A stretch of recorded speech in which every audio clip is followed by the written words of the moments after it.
Mm. Hello everyone. In this lecture, we will discuss about marketing concept and difference between selling and marketing. First of all, introduction of marketing. Generally, most of the people define marketing as selling or advertising. It is true that these are parts of the marketing, but marketing is much more than advertising and selling.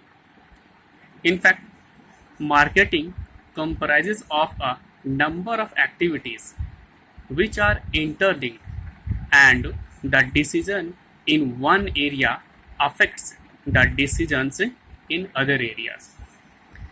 फिर generally हम लोग ये जानते हैं कि कुछ लोग selling और एडवर्टाइजिंग को ही मार्केटिंग समझ लेते हैं। ये बात तो सही है कि सेलिंग और एडवर्टाइजिंग मार्केटिंग का एक पार्ट है। आप लोग ये समझ लीजिए कि सेलिंग जनरली होता क्या है। सेलिंग में माल बनाकर सिर्फ बेचने तक से मतलब रखा जाता है, चाहे माल को जैसे ही बेचा जाए। लेकिन मार्केटिंग में मेनली फोकस होता है कंज्यूमर सेटिस्फैक्शन। सेलिंग एक मार्केटिंग का पार्ट हुआ। माल बेच देने के बाद अब आजकल देखते हैं कि बहुत सारी कंपनीज कस्टमर सेटिस्फैक्शन के लिए आफ्टर सेल सर्विस प्रोवाइड करती है, जिसमें हम लोग एग्जांपल अगर लिया जाए तो जितने भी ड्यूरेबल गुड्स हैं उन सब के लिए अगर कुछ कंप्लेन करना हो, सर्विसिंग करवाना हो, तो कॉल सेंटर में, सर्विस सेंटर में कॉल करके हम लोग सर्विसिंग वगैरह सब करवा सकते हैं। तो देखते हैं मार्केटिंग में सेलिंग के बाद भी कस्टमर के सेटिस्फैक्शन के लिए और भी बहुत सारे काम करने पड़ते हैं। तो ये समझ में आया हम लोगों को कि सेलिंग और मार्केटिंग दो अलग अलग चीज़ें हैं। आते हैं नेक्स्ट। ठीक है, मार्केटिंग को समझने के लिए पहले समझना होगा मार्केट। आखिर मार्केट है क्या? What is market? The term market originates from the Latin word marketus, which means a place where business is conducted. A layman regards market as a place where buyers and sellers personally interact and finalize deals. ठीक है, जब भी हम लोग किसी market की बात करें, अगर आप भी किसी मार्केट में कुछ परचेस करने के लिए जाते हैं तो मार्केट में दो पार्टीज का होना बहुत ही जरूरी है, बायर और सेलर। जैसे अगर हमने कुछ परचेस करने के लिए गया, हम बायर हो गए, और जिस शॉप में गए हैं वो समझ लीजिए वो शॉप वाला हो गया सेलर। तो बायर और सेलर पर्सनली इंटरेक्ट करते हैं और किसी डील को फाइनल करते हैं। लेकिन आजकल की एरिया में अब बायर और सेलर का फेस टू फेस कॉन्टेक्ट होना कंपलसरी नहीं है। तो ये जनरल डेफिनेशन था। आते हैं कुछ डिफिनेशंस के ऊपर ना। Definitions of marketing. Marketing consist of the performance of business activities that direct the flow of goods and services from producers और सप्लायर्स टू कंज्यूमर्स और एंड यूजर्स। ये according to American Marketing Association. इसमें देखिए बताया गया marketing consist of the performance of business activities. देखो, business activity में बहुत सारे परफॉर्मेंस होते हैं जिनको मिलाकर मार्केटिंग कहलाता है। That directs the flow of goods and services from producer और सप्लायर्स, जो कि गुड्स या फिर सर्विस को प्रोड्यूसर या सप्लायर से लेकर कहाँ तक फ्लो करती है? टू कंज्यूमर्स और एंड यूजर्स, यानी कंज्यूमर या फिर अंतिम उपभोक्ता तक। तो प्रोड्यूसर से माल को लेकर के पहुंचाएगी एंड यूजर्स तक।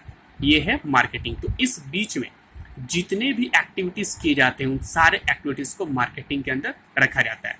Now according to Philip Kotler, marketing is a societal process by which individuals and groups obtain what they need and want through creating, offering and freely exchanging products and services of value with others. इसमें कि लोग अपने need और want को satisfy करते हैं और किस तरीके से जो कि वो क्रिएट करते हैं, ऑफर करते हैं, और उसको फ्रीली वो एक्सचेंज करेंगे, आपस में एक दूसरे से एक्सचेंज करेंगे। जैसे कि मान लिया अगर हमारे पास से पैसा है और एक हमें चाहिए रेफ्रिजरेटर, तो हम लोग जाएंगे रेफ्रिजरेटर परचेस करने के लिए, तो बदले में कैश देंगे, तो ये भी एक्सचेंज में ही आएगा कि हमने कैश को और रेफ्रिजरेटर को एक्सचेंज किया। अब आते हैं what are difference between selling and marketing. Now difference between selling and marketing are: first, selling starts with the seller and is preoccupied all the time with the needs of the seller। एक selling start होता है seller, और ये pre occupied होता है seller के needs के ऊपर। मतलब सेलर क्या चाहता है, उसकी क्या जरूरत है, उस पर डिपेंड करता है। जैसे सेलर चाहता है कि मेरे पास जितना रॉ मटेरियल है उसी का मैं बनाऊं प्रोडक्ट और उसको फिर बेचूं, तो ये डिपेंड किया सेलर के नीड के ऊपर। But marketing starts with the buyer and focuses constantly on the need of the buyer। लेकिन मार्केटिंग जो है बायर्स के नीड से शुरू होता है। जैसे कि मार्केटिंग में हम लोग अपने पास जो कुछ मटेरियल अवेलेबल है उसके अकॉर्डिंग प्रोडक्शन नहीं शुरू करते हैं। मार्केटिंग में जनरली पहले मार्केट सर्वे किया जाता है और जितने भी कस्टमर्स हैं उनका क्या नीड है, उनके नीड्स को पहले पता लगाया जाता है, उनके नीड के अकॉर्डिंग ही फिर बनाया जाता है प्रोडक्ट, ताकि जो हम बना रहे हैं प्रोडक्ट उससे कस्टमर्स के जो प्रेजेंट नीड है उनको फुलफिल किया जाए। तो मार्केटिंग में फोकस किया जाता है कस्टमर सेटिस्फैक्शन के ऊपर। Second, seller is the centre of the business universe. Activities start with the sellers existing products. ठीक है, यहाँ पे सेंटर होता है सेलर, और यहाँ पे जो एक्टिविटी स्टार्ट होती है वो सेलर के पास जो पहले से प्रोडक्ट्स हैं उन्हीं वजह से। जैसे कि एक सेलर के पास मान लिया जितने तरह के प्रोडक्ट हैं वो उसी को बेचना चाहेगा। But in marketing buyer is the centre of the business universe. यहाँ पे बिजनेस यूनिवर्स का सेंटर बायर है। Activities follow the buyer and his needs, और जो भी एक्टिविटी होंगी वो बायर के जो नीड्स है उसको ध्यान में रखते हुए। Third, it emphasis on sellable surplus available within the corporation। जैसे कॉर्पोरेशन में जो भी सरप्लस अवेलेबल है उसको बेचने के ऊपर इम्फेसिस करता है, जोर देता है। Marketing emphasis on identification of a market opportunity. अब मार्केटिंग में मार्केट में जो अपॉर्चुनिटीज आती हैं ड्यू टू कंज्यूमर्स डिमांड, तो उस मार्केटिंग अपॉर्चुनिटी को ध्यान में रखकर ये अपना काम करेगी, प्रोडक्शन करेगी। तो ये एम्फेसिस करती है मार्केट अपॉर्चुनिटी के ऊपर। Now next, answering seeks to quickly convert products into cash. ये चाहता है कि जल्द से जल्द हमारा जो प्रोडक्ट है वो कैश में कन्वर्ट हो जाए। बट मार्केटिंग में seeks to convert customer needs into products. ये कस्टमर के जो नीड्स हैं उनके नीड्स के अकॉर्डिंग बनाता है प्रोडक्ट्स, तो इस कस्टमर के नीड्स को कन्वर्ट करता है ये प्रोडक्ट्स में। Fifth ways concerns itself with the tricks and techniques of getting the customers to part with their cash for the products available with the salesman. ये बहुत सारे ऐसे ट्रिक और टेक्निक लगाता है जिससे कि कस्टमर कैश लेकर आए और हमारे पास जो पहले से अवेलेबल हैं प्रोडक्ट्स उसको वो परचेज करें और सेल्समैन उसको बेचे। In marketing emphasis on fulfilling the needs of the customers. ये फुलफिल करके कस्टमर के नीड्स को उस पर ही जोड़ देता है। 6 views business as a goods producing process. ये देखता है कि बिजनेस क्या है, बस माल बनाते रहो, उसका एक प्रोसेस है ये। Marketing views business as a customer satisfying process. ये कस्टमर सेटिस्फाइंग प्रोसेस के तौर पर बिजनेस को देखता है। 7 over emphasises the exchange aspect without caring for the value satisfaction. ये वैल्यू सेटिस्फैक्शन को बिल्कुल केयर नहीं करता है, वैल्यू सेटिस्फैक्शन को किनारे रखकर ही कोशिश करता है ओवर इम्फेसिस करता है किस चीज पर, the exchange aspect, exchange aspect की हमारा माल बिक जाए, एक्सचेंज हो जाए, बदले में पैसा वगैरह मिल जाए। Value satisfaction inherent in the exchange, but in marketing concerns itself primarily and truly with the value satisfactions। ये प्राइमरी सबसे पहले और ट्रूली कंसर्न है वैल्यू सेटिस्फैक्शन से, that should flow to the customer from the exchange, जो कि customer के पास पहुंचेगा एक्सचेंज के बाद, एक्सचेंज के थ्रू।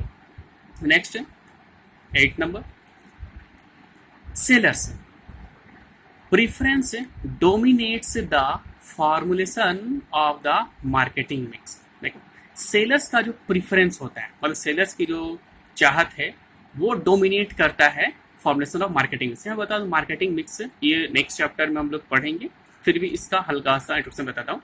मार्केटिंग मिक्स, सपोज एक मैन्युफैक्चरिंग कंपनी अगर 10 तरह के प्रोडक्ट्स बनाती है तो कहलाएगा उसका प्रोडक्ट मिक्स, और मार्केटिंग मिक्स में आते हैं 4 पीस। तो ये डिफरेंट पार्ट्स इसको हम लोग आगे पढ़ेंगे। तो यहाँ पे सेलर्स उसके प्रीफरेंस के according, sellers preference dominate the formation of marketing mix. तो मार्केटिंग मिक्स ये किसके ऊपर डिपेंड है, सेलर के प्रीफरेंस के ऊपर। But here buyer determines the shape of marketing mix should take. तो मार्केटिंग मिक्स का कौन सा शेप वो होना चाहिए ये डिटरमाइन होता है बायर्स के according. Next, the firm makes the product first and then figures out how to sell it and make profit. इसमें फर्म पहले माल बना लेगी, उसके बाद जिस तरीके से भी हो माल को बेचने की कोशिश करेगी। But in marketing what is to be offered as a product is determined by the customers। तो कस्टमर ये तय करते हैं कि प्रोडक्ट के रूप में क्या ऑफर किया जाएगा। The firm makes a total product offering that will match and satisfy the identified needs of the customers. तो कस्टमर के जो नीड्स आइडेंटिफाई किए गए हैं उनको ये फुलफिल करेगा। The product is the consequence of the marketing effort. ये जो मार्केटिंग एफर्ट था उसका ये परिणाम है। The marketing effort leads to products that the customers actually want to buy in their own interest.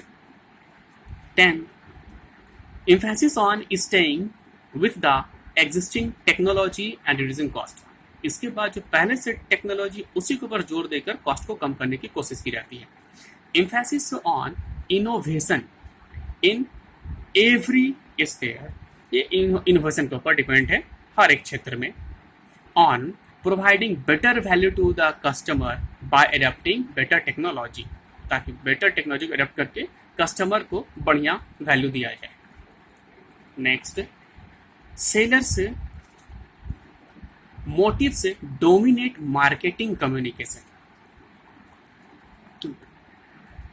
Sellers का जो मोटिव है ये डोमिनेटिंग होता है मार्केटिंग कम्युनिकेशन में। 11 But here, marketing communication is looked upon as the tool for communicating the benefits, satisfactions provided by the products। तो यहाँ पे जो है कम्युनिकेशन वो जनरली satisfactions यहाँ पे भी उस पर जोर दिया जाता है। Number 12, cost determines the price. यहाँ पे जो कॉस्ट है वो कीमत को तय करेगा। जैसे मान लिया हमारा कॉस्ट प्राइस अगर 100 रुपया आया तो उससे कुछ रुपया बढ़ाकर सेलिंग प्राइस हम लोग फिक्स कर देंगे। But in marketing consumer determines price, price determines cost. Consumer जो वो कीमत को तय करते हैं और जो कीमत होगा वही तय करेगा कॉस्ट क्या रखा जाए। Next 13, transportation, storage and other distribution functions are perceived as a mere extension of the production function। तो इन सारे कॉस्ट को ये प्रोडक्शन फंक्शन का एक्सटेंशन मानता है।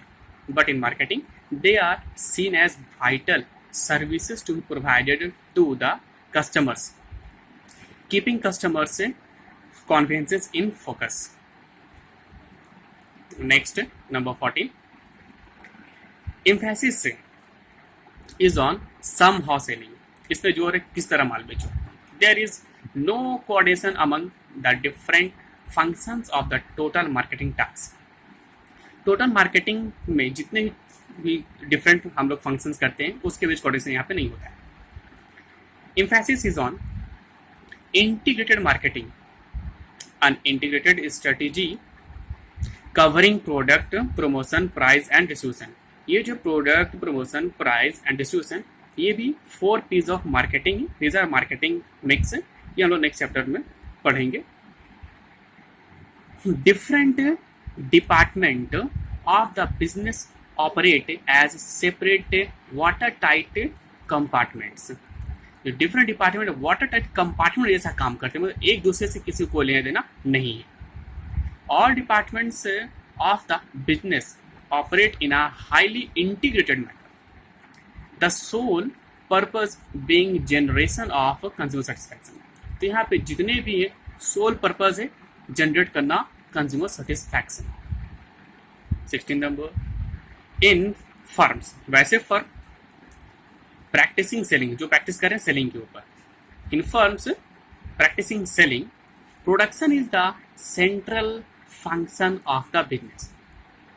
इन फर्म्स प्रैक्टिसिंग मार्केटिंग, वो फर्म जो मार्केटिंग प्रैक्टिस करते हैं, marketing is the central function of the business. The entire company और business is organized around the marketing function. And last 17 number, selling views the customer as the last link in the business। ये customer को last link के जैसा देखता है, but marketing views the customer as the very purpose of the business, sees the business from the point of view of the customer। customer consciousness permeates the entire organization। आज हम जान रहे हैं कि कस्टमर जो है बहुत ज़्यादा कॉन्शियस है। All departments and all people in the organisation all the time. Okay, thank you. अब नेक्स्ट लेक्चर में नेक्स्ट टॉपिक को फिर डील करेंगे।